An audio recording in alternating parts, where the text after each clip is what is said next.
Alright, so I've been getting a few questions recently, and because of this, I decided to do a Q&A video because I figured it was better to detail a few questions than answer a whole bunch of questions vaguely. So I've got some of them written down, we'll just go through them real quick. I noticed you don't have any Jello in your videos. Do you use software to smooth them? How do you keep Jello out if you don't? I don't use any software to smooth them. All of my flight footage is just raw, color-corrected footage. It's Jello-less, I guess you could say, just because of this rig and how I've tuned it, and a couple tricks I've learned in the last few years, which I'll go over in this video. One of the main things I see is people using crazy heavy props or just dinged up motors, or even just the wrong GoPro mount will ruin everything. Some TPU mounts work great, some TPU mounts are garbage. Really the best thing I've found, if you can find it, is that dense black foam from yoga mats. So that's up to you how you want to do it, but you either have to find a good TPU mount or that black foam and a gallery strap, and that's about the only way I've seen past having a really well-tuned quad to get completely Jello-less video. Let's see, what makes an optimal freestyle rig for you? Frame type, orientation, how powerful, and ultralight build. Well, I've been running the Alien for longer than I can remember. I've tried race flight, I've tried beta flight, and I've been sticking with KISS. I liked race flight a lot. It had a couple quirks, like I could get it flying really well, and then it would start to drop motors or have weird twitches, so I just went back to KISS after I lost that quad in a pond. I went back to KISS because it's what I had laying around, enough to make two quads, so I just went back to it and flashed the latest firmware, and it flies really well.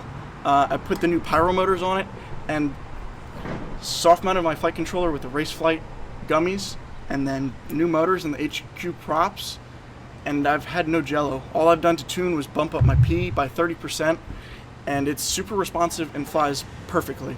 I really can't get past this Alien.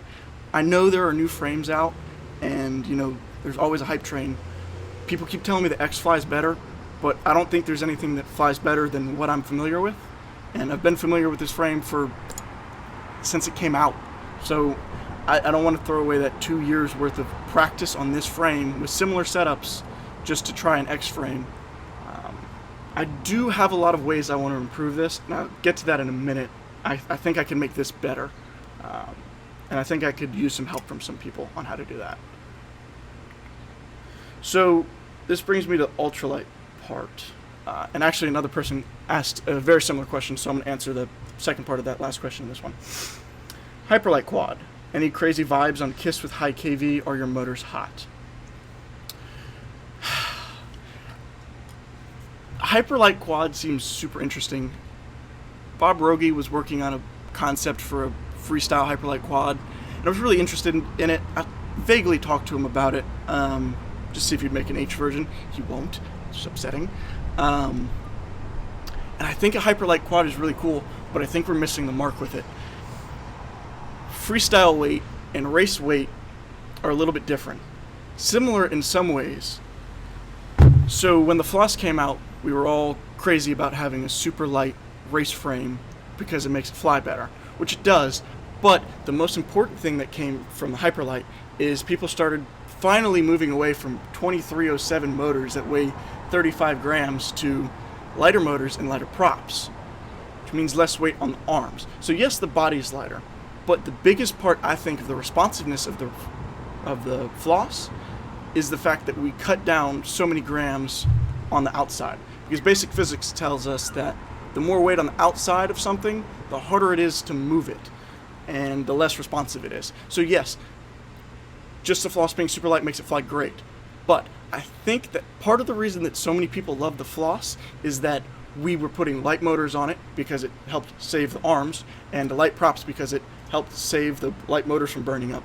But indirectly, we figured out that that lightness made for the most responsive quad, and that's what I want to see in a freestyle quad. Not just a super light compact body with a side-mounted battery. I don't think that's important. I think that keeping the weight out of the arms is the most important, and that doesn't really come down to the frame. That's what I love about race flight 4-in-1 and just 4-in-1s in general, and the other reason that Floss is working so well is we don't have ESCs on the arm, and an ESC can weigh, you know, 15 to 25 grams. I'm just coming up with a number off the top of my head, but still, any weight off that arm makes that quad more responsive. So I'm gonna need KISS to come out with a 4-in-1 ESC real quick so I can save that weight. Do these motors draw a lot of amps? I've been getting a lot of questions about these 2207, 25, 22 motors from Pyro. First off, they're amazing. You should buy them.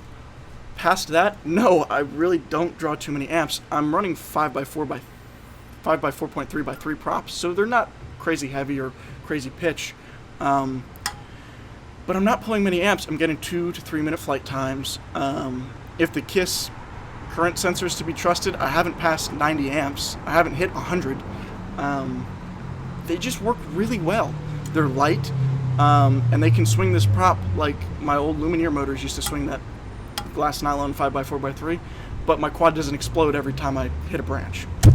So if you're thinking about the motors, give them a shot as soon as they're in stock. I still think they're better than the 2307s because of the weight, and I think 2307 is still a little bit overkill.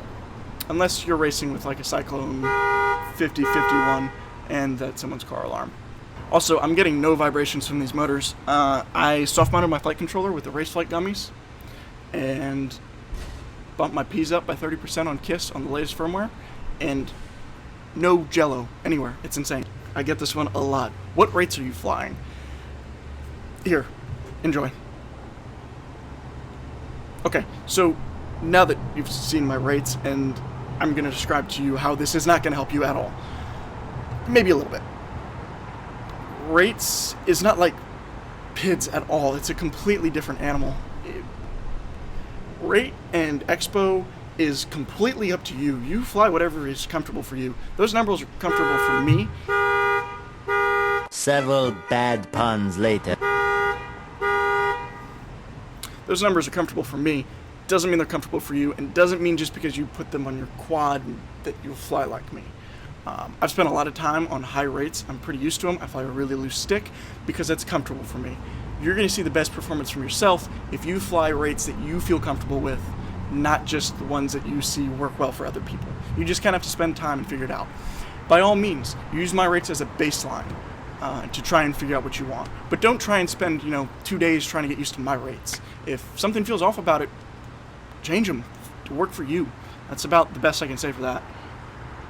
If you've got any questions, if you want to know more about this build, if you want to know more about my theory and what my build plan for my quote-unquote super responsive quad is going to be, then I'd love to make another video about that.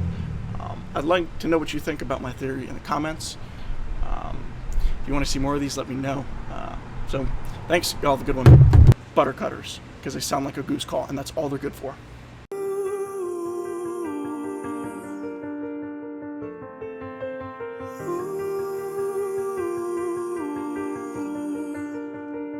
Sometimes I join you, let you wash over me when we're in the dark and